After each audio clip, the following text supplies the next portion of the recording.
बिस्मिल्लाहिर्रहमानिर्रहीम। अस्सलामु अलैकुम नाजरीन।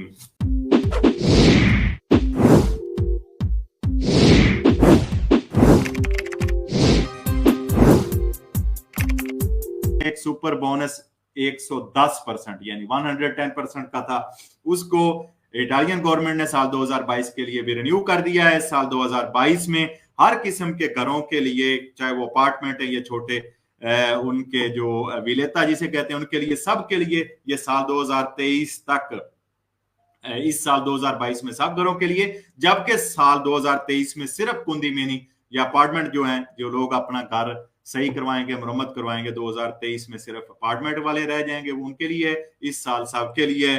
तो जो भी अपना घर की छत बनवाता है, नई डलवाता है, या घर उसका जेर तमीर था वो मुकम्मल करता है, या अपने घर के वाले से जो भी मोरा तोरे का काम करता है, उसको जनाब 110% तक मुख्तलिफ किस्तों में ये पैसे आने वाले वक्त में वापस कर दिए जाए।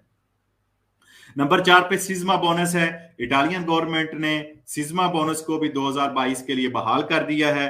जो लोग घरों को अरेदारे करते हैं, यानी अपना फर्नीचर वगैरह खरीदते हैं या और कोई सामान खरीदते हैं, तो वो भी इस बोनस से फायदा उठा सकते हैं। इसकी आखिरी तारीख 30 जून 2022 है। याद रखें, इस बोनस से आप फायदा उठा सकते हैं। और ये बोनस सिज्मा जो है, इसको बोनस 110% जो है उसी में ही ऐड किया गया है।